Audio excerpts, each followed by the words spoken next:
भाई 9.3 का क्वेश्चन है, 24 नंबर।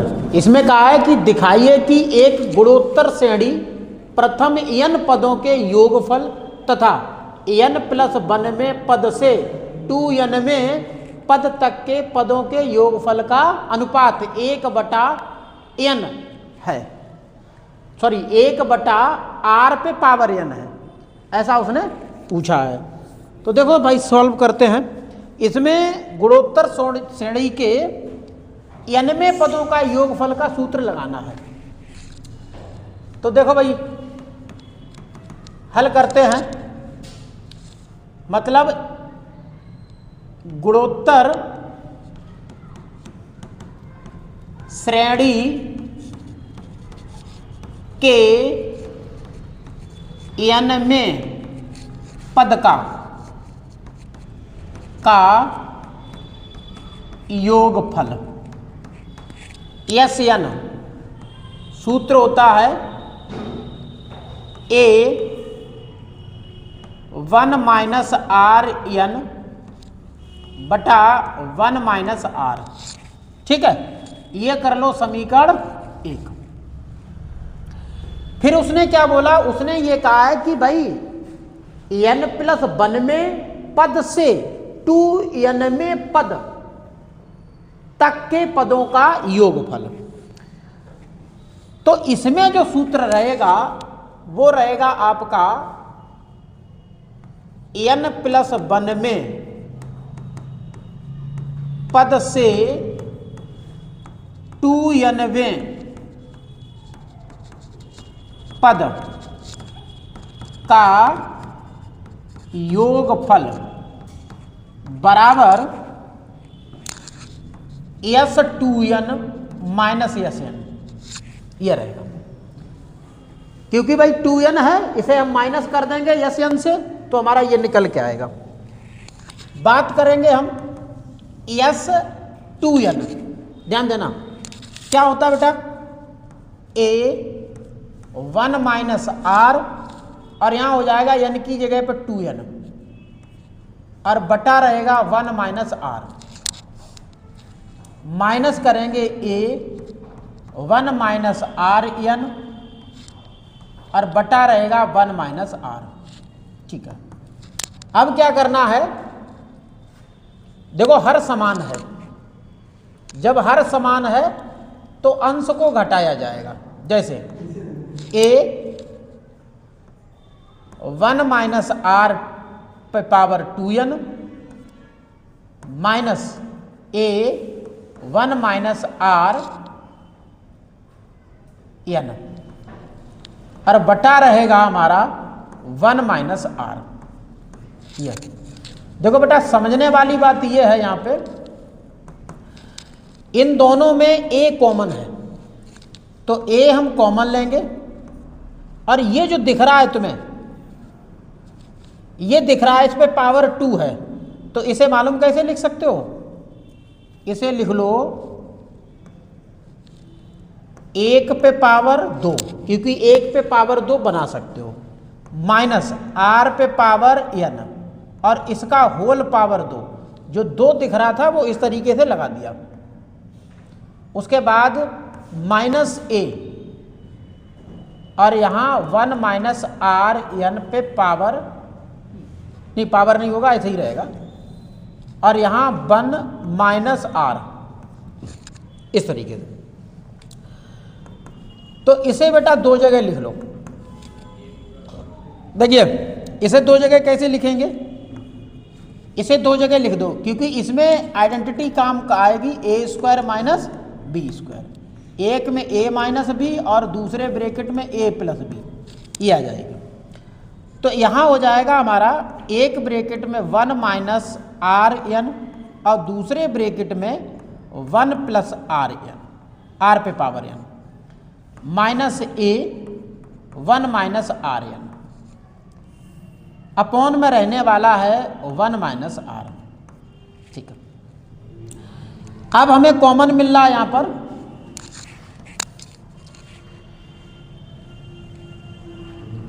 कॉमन मिलेगा तो ये आ जाएगा। कॉमन क्या है, देखो a 1 माइनस आर पे पावर n कॉमन है दोनों जगह से, तो हम a कॉमन लेंगे 1 माइनस आर n, फिर बचेगा यहाँ पर 1 प्लस आर n और माइनस बचेगा 1, ये बचेगा, बटे में रहेगा 1 माइनस आर। अब देखो बेटा यहाँ 1 से 1 ये कट जाएगा, a 1 माइनस आर n और यहाँ R n upon 1 minus R n, ये आएगा। इतना छोड़ दो, इसे लिख दो समीकरण 2, ये हो गया समीकरण 2। अब हम क्या करेंगे, क्योंकि हमें सिद्ध करना है 1 बटे आर पे पावर n को सिद्ध करना है, तो समीकरण 2 में समीकरण 1 में 2 का भाग कर देंगे। ठीक है, लिखेंगे समीकरण 2 में समीकरण 1 में 2 का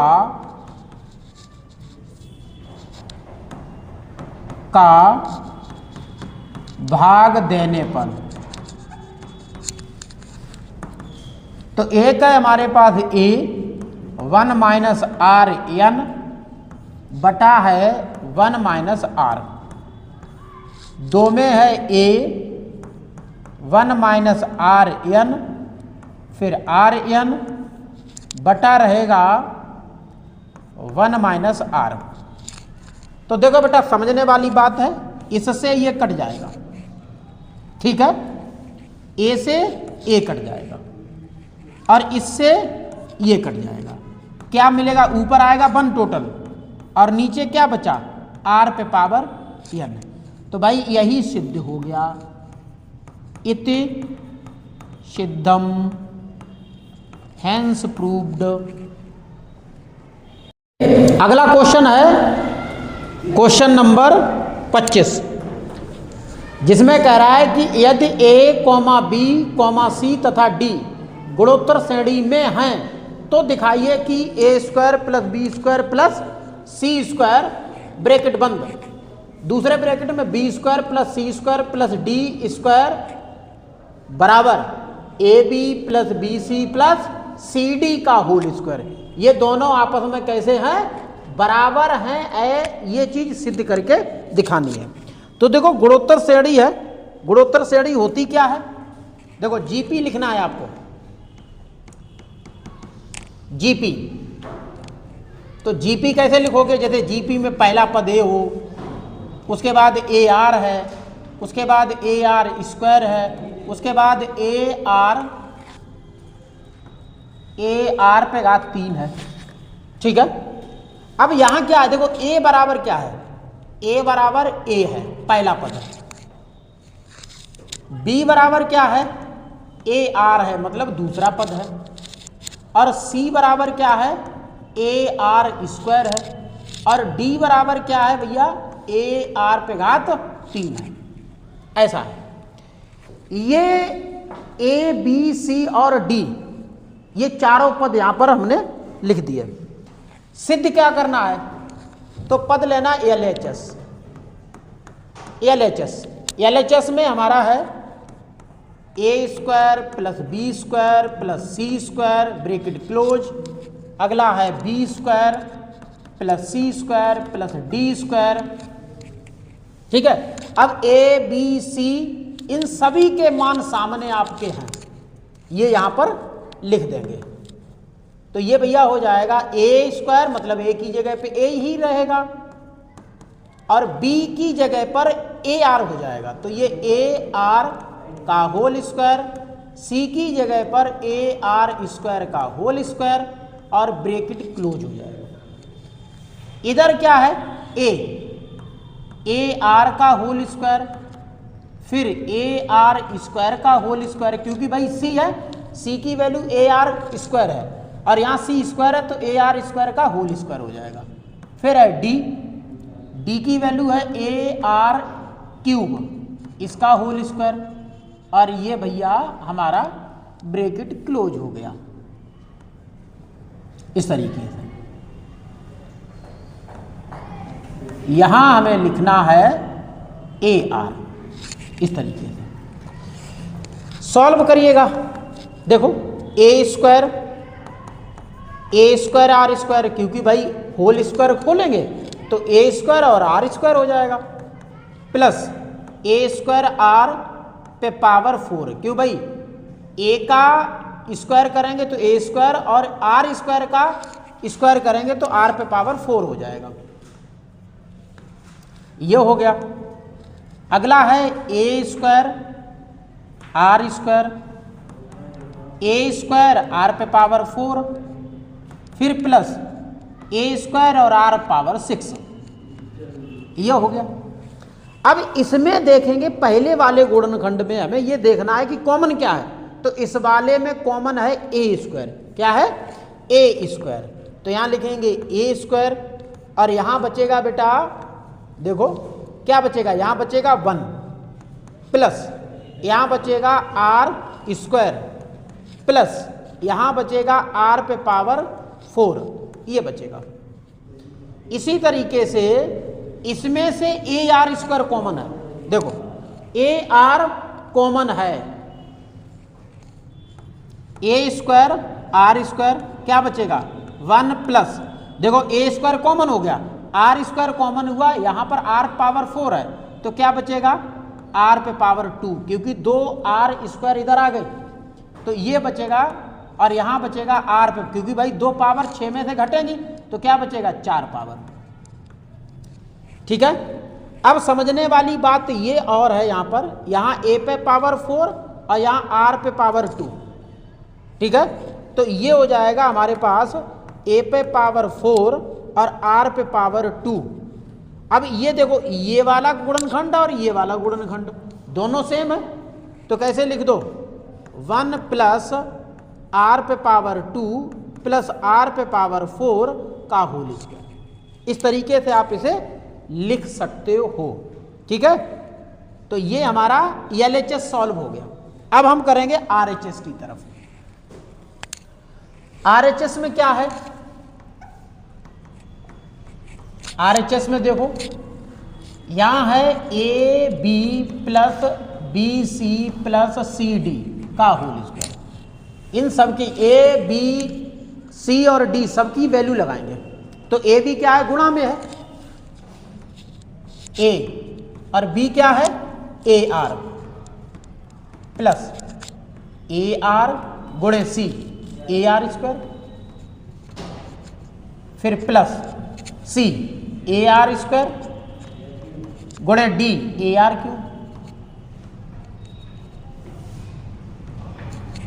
ये स्क्वायर हो गया। लिखेंगे a square r plus a r power 3। देखो भाई सॉरी ए और ए स्क्वायर और आर पावर 2, पावर गुणा करने पर घातें जुड़ जाएंगी, 3 हो जाएंगी। यहां हो जाएगा हमारा ए स्क्वायर ए और ए स्क्वायर और आर पावर हो जाएगा 5, 3 ये 2 ये 5 पावर, यहां पावर 2 है। अब देखना ये है कि हमें a square common, a r common हो रहा है तो ए स्क्वायर आर कॉमन करेंगे, बचेगा यहां पर 1। देखो ए स्क्वायर कॉमन हो गया और एक आर कम कर दो तो आर पावर 2 हो जाएगा। यहां ए स्क्वायर कॉमन है, एक आर कॉमन कर लो तो 5 में 1 कम हो जाएगी, कितनी बचेगी 4, ये आ जाएगा, सॉरी ये हो जाएगा। अब हम इसे बिल्कुल बाहर निकालेंगे इस स्क्वायर से, ये भी स्क्वायर, क्योंकि ये होल स्क्वायर में है तो ए बाहर निकलेगा ए स्क्वायर तो क्या हो जाएगा 4 पावर, आर बाहर निकलेगा तो क्या हो जाएगा आर स्क्वायर, क्योंकि इस पर घात 2 है और इस होल पावर से बाहर निकलेगा तो ये आ जाएगा। और यहाँ 1 plus R square plus R power 4 का होल स्क्वायर, ये हमारा एलएचएस हो गया। इसका मतलब थोड़ा देखना ये है कि जो हमारा एलएचएस था वही हमारा आरएचएस आ गया। अतः एलएचएस बराबर आरएचएस इति सिद्धम।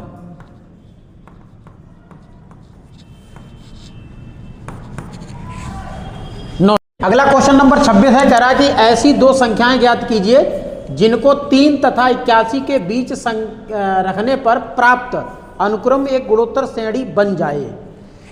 तो एक गुणोत्तर श्रेणी बनाने के लिए, अच्छा ये दोनों संख्याएं हमने मान ली, माना a बराबर 3 और b बराबर हमने मान लिया 81, ठीक है, ये दोनों संख्याएं। अच्छा अनुपात क्या होता गुणोत्तर श्रेणी,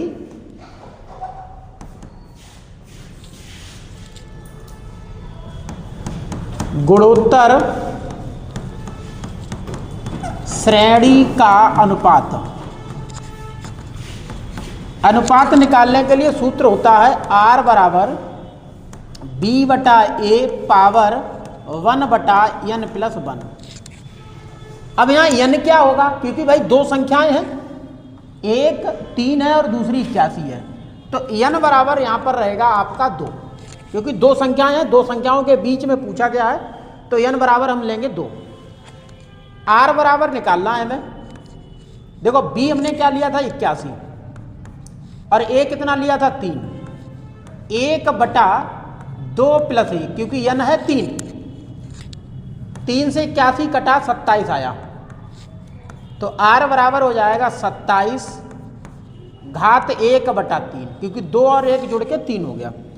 अब हम इसके 27 के गुणनखंड करेंगे, तो 27 के गुणनखंड आएंगे आपके 3 पर घात, भाई देखो 3 पर घात 3 हो जाएगा, 27 है ना, 3 पर घात 3 और फिर 1 बटा 3, आगे ये हो जाएगा r बराबर 3 पे घात 3 गुणे 1 बटा 3, 3 से 3 कट गया, r बराबर आया हमारा 3। देखो जैसे प्रथम पद अनुक्रम क्या होता है, जीपी में a होता है, ar होता है और ar स्क्वायर होता है, ठीक है, उसने दो संख्याएं ऐसी पूछी हैं, ठीक है, और ar क्यूब होता है, तो ये और ये हमारे पास है, ये 3 है और ये 81 है। अब ये दोनों निकालनी है, तो पहली संख्या ar मतलब ये वाली ar, a में 3 है और r भी 3 है, क्योंकि a कितना है 3 है और r भी हमारी कितनी निकली 3, तो ये हो जाएगी आपकी 9, 3 3 9, और दूसरी है ar स्क्वायर मतलब 3 गुणे 3 पे घात 2, क्योंकि r स्क्वायर है और r का मान 3 है, तो 3 यहाँ रखेंगे, स्क्वायर लगा देंगे, 3 3 9 और 9 3 27 हो जाएगा। तो ये दोनों संख्याएं आपकी हो गई, यही हमारा आंसर।